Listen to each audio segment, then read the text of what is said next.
macam mana saya boleh terlibat kan?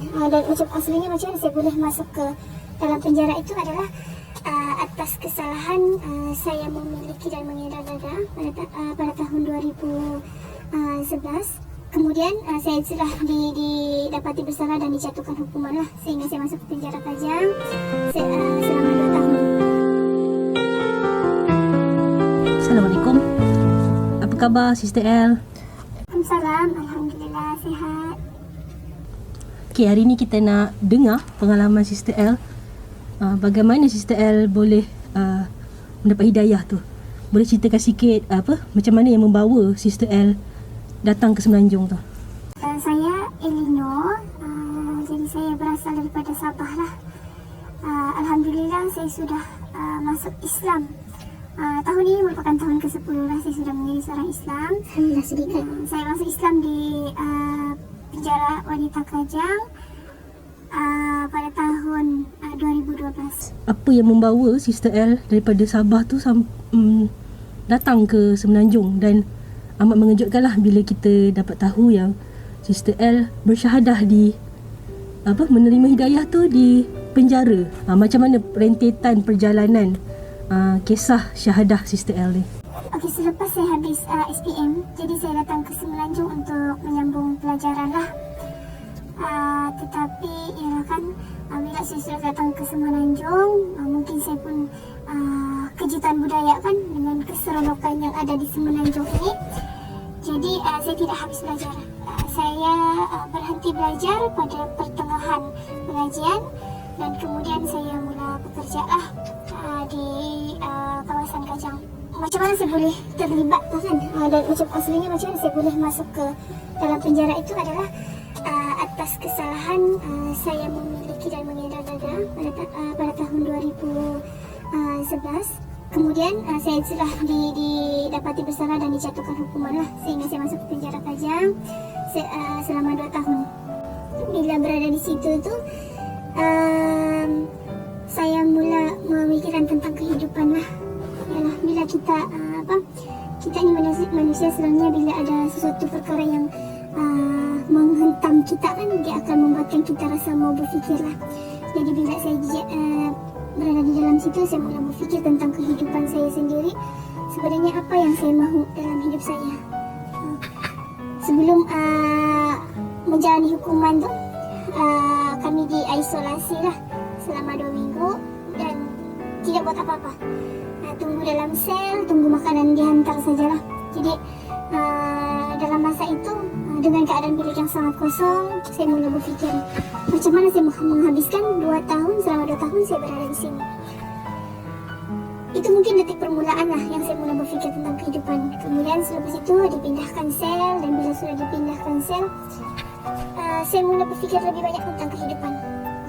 Masa itu saya mula berfikir, setiap malam saya mula bermimpi. Hampir setiap malam saya bermimpi tentang kematian. Jadi saya rasa takut. Kemudian saya tanya diri saya, sebenarnya apa yang saya mahu dalam hidup saya?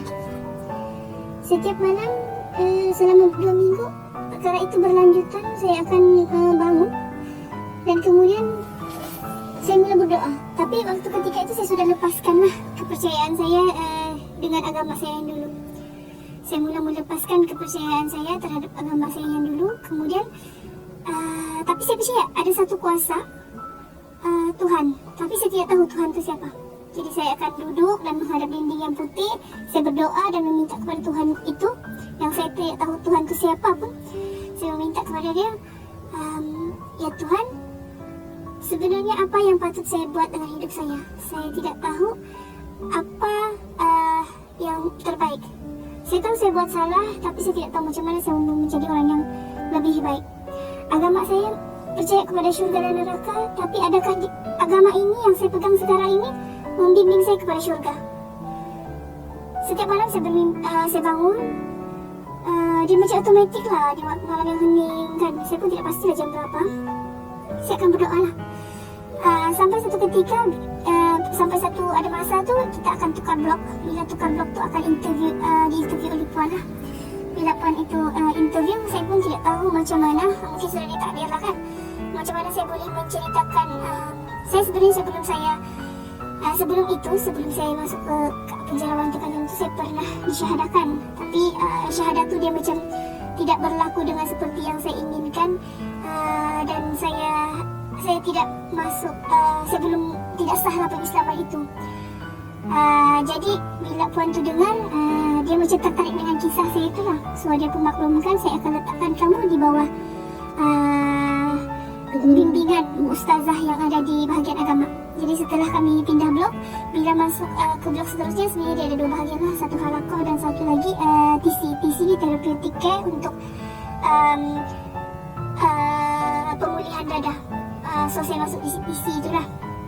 Tapi saya diberi bimbingan di bawah ustazah tu. Jadi bila saya sudah pindah blok, saya bertemu dengan ustazah tu. Ustazah tu pun mendengarlah saya punya kisah dan cerita. Dan kemudian ustazah tu mengajak saya, bukan mengajak masuk Islam. Dia beritahu saya daripada kisah kamu ni, saya dengar kamu sebenarnya kamu salah faham tentang Islam.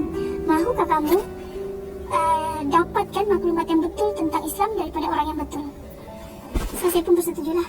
So selepas daripada tu saya join lah, ada usroh yang dikendalikan oleh ada beberapa kumpulan lah. Ada kumpulan ustazah-ustazah daripada Ikram yang datang ke dalam situ untuk memberi pengisian lah. Dan selain daripada tu ada juga ustaz daripada tempat yang lain. Selepas ini saya join dua usroh, saya terus rasa macam saya mau Islam.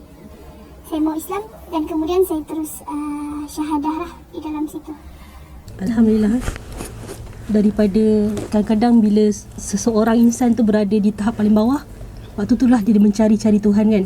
Boleh ceritakan apakah perasaan Sister L bila pertama kali mengucapkan kalimah syahadah tu? Bila saya mengucapkan kalimah syahadah tu, saya rasa suatu kebahagiaan yang mana yang itulah perkara yang saya sangat inginkan lah. Tapi saya berkata dengan diri saya masuk Islam. Saya yakin saya sudah menyembah satu Tuhan yang betul dalam hidup saya. Tapi dalam masa yang sama saya tetap seorang manusia, yang mana saya tetap akan diberikan dengan ujian dan juga mungkin masalah-masalah yang akan datang. Tapi saya yakin Islam akan bimbing saya mencari jalan keluar kepada masalah saya lah. Dan bila bersyahadah di penjara tu, mungkin keluarga tak tahu waktu tu. Adakah ada cabaran-cabaran yang berlaku kepada Sister L bila sampai ke pengetahuan keluarga? Agaknya berapa lama keluarga tak tahu pasal perislaman ni? Memang masa saya mengambil keputusan untuk syahadah tu, saya memang tidak merancang untuk bagi tahu mereka lah. Sebab kenapa saya tidak bagi tahu mereka? Sebab saya tahu kalau bagi tahu saya tidak akan dapat. Tapi saya tetap akan buat, sama ada orang setuju ataupun tidak, saya tetap akan buat. Jadi saya mengambil keputusan untuk tidak bagi tahu. Kenapa? Supaya saya tidak syahadah dalam keadaan saya terfikir-fikir perasaan orang yang orang sudah marah-marah atau tidak setuju kan. So saya teruskan dengan saya punya niat, saya teruskan syahadah.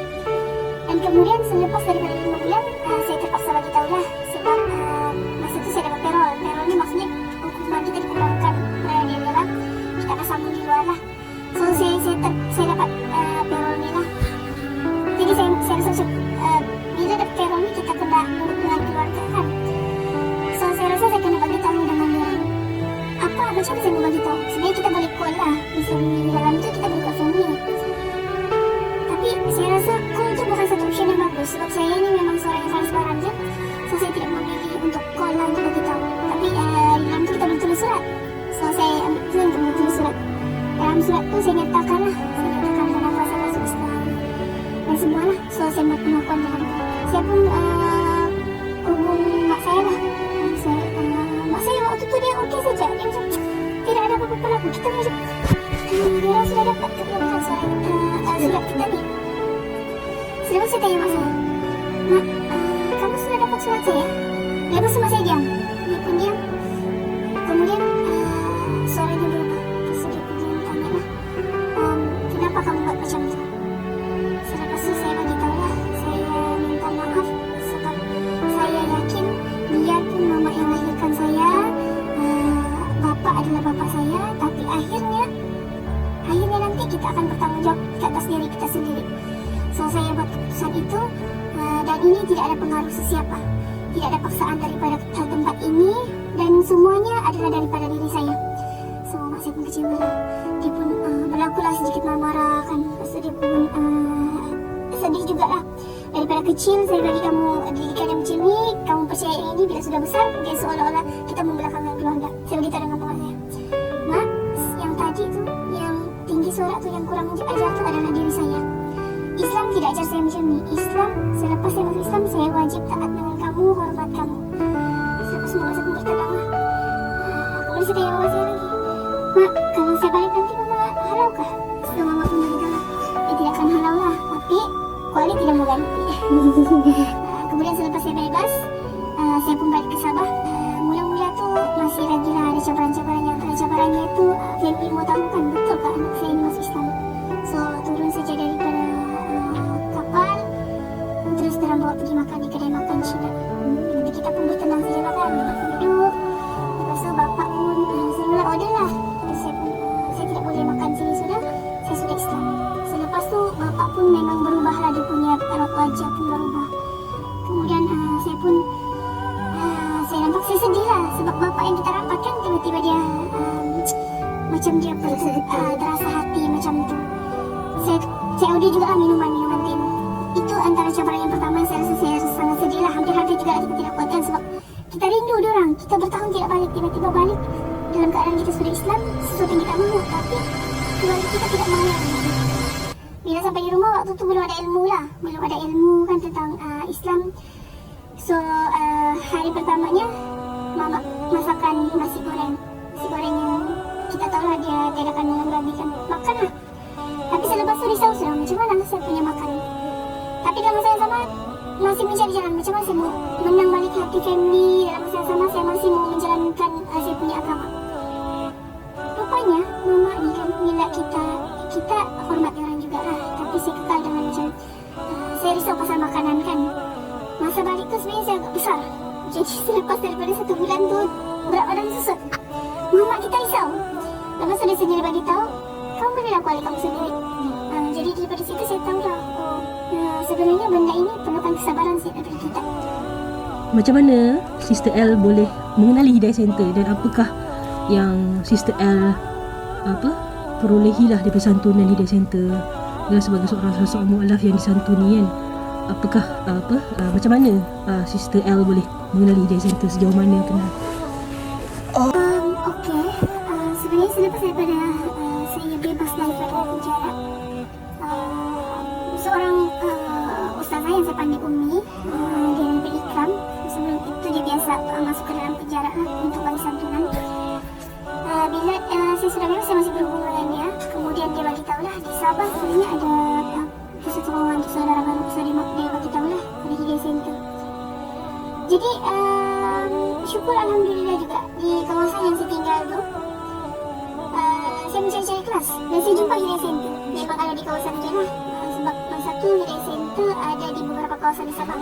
So di tempat saya tu memang ada Hidayah Center di situ lah. Kemudian saya bagi tahu lah, ada tak tempat yang saya boleh pergi untuk saya belajar secara full time.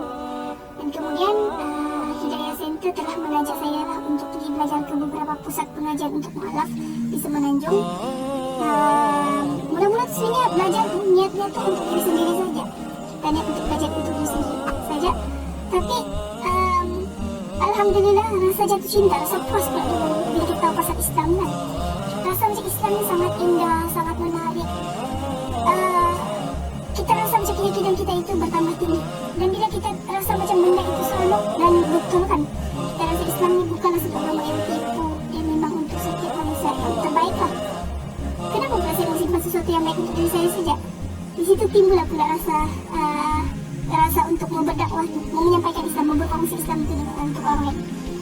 Jadi bila sudah sampai Sabah tu, sudah habis belajar, kemudian saya berkahwin pula kan. Bila saya berkahwin dari Sabah, saya punya circle tu tidak berapa Islamik lah. So saya rasa sendiri. Saya sendiri, saya rasa macam saya mau pergi belajar untuk diri saya. Kemudian saya rasa saya jatuh cinta dengan Islam dan mau menyampaikan dengan orang. Tapi setelah saya berkahwin, saya rasa macam saya punya minat itu saya rasa terbantukan. Dan saya rasa macam saya makin jauh lah. Pengalaman untuk diri sendiri pun biasa-biasa saja. Saya tidak mau yang macam ini. Saya rasa saya sangat sayang kepada perasaan pertama kali saya rasa nikmat Islam itu kan. So saya pun join Hidayah Center lah. Join Hidayah Center sebagai pendakwah. Ya, join Hidayah Center untuk dunia Islam. Apakah nasihat Sister L kepada mungkin ramai orang di luar sana yang mencari-cari Tuhan, mencari-cari apa makna sebenar kehidupan ni? Ada sedikit pesanan untuk orang di luar sana yang masih mencari-cari Islam. Okey, untuk mereka yang mencari Islam, saya suka share ni dengan mualaf di luar sana lah. Kalau kita mencari Tuhan, saya sangat yakin Tuhan tidak akan kecewakan kita. Tapi cuba saja kita perlu buka hati kita dan juga kita ikhlaskan. Minta sungguh-sungguh dengan Tuhan. Tuhan yang satu tu. Tuhan mesti akan kenalkan diri dia. Tapi syaratnya bagi saya rasa kita kena ikhlaskan lah. Kita mesti mau ikhlas mencari Tuhan itu siapa. Dan seterusnya pula untuk masyarakat, harapan saya yang paling besar adalah sebenarnya setiap orang itu ada peluang kedua kan. Mungkin bukan 2, 3, 4, 5 kan sebagaimana kita hidup. Sebenarnya rahmat dan pengampunan Allah itu luas. Tapi saya juga selalu ingatkan setiap orang lah, janganlah, Allah itu baik, tapi jangan mengambil kesempatan di atas kebaikan Allah kerana kita tidak tahu bila kita akan pergi. Cuma untuk golongan yang mungkin macam kami yang pernah tersasar daripada kehidupan, apabila mau kembali ke masyarakat, cabaran yang paling utama adalah apabila mau menghadapi masyarakat itu dengan kecaman-kecaman masyarakat. Besar harapan saya untuk berilah kami peluang, santunilah kami. Dan macam saya sendiri, saya suka untuk mendekati golongan-golongan ini. Sebab kalau kita pendakwah, kita hanya memilih orang yang sehat saja. Macam mana dengan golongan yang sakit ini kan? Sedangkan mereka ni, kalau kita tidak santuni mereka ni, mereka boleh jadi satu racun yang akan merebak ke dalam masyarakat. Jadi sebab itu kita berbuat baiklah dengan sesiapapun kan. Mungkin tidak mudah, saya yakin tidak mudah. Tapi jika kita tidak mampu untuk menyantuni mereka, sekurang-kurangnya janganlah kita memberi kecaman sehingga golongan ini rasa seolah-olah mereka tidak ada harapan lagi. Itu saja.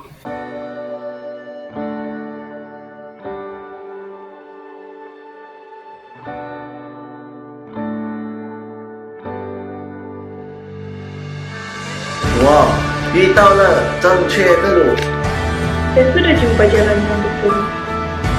Nakita pula yang hampa di Abasi. 我已经渐渐，我已经在我渐渐弄了。 Waan tot je hokkelo. Valina Kandin. Ik heb mijn weg gevonden. Neke mumuy ako no radan di Totulit. Nahanap ko ng aking daan.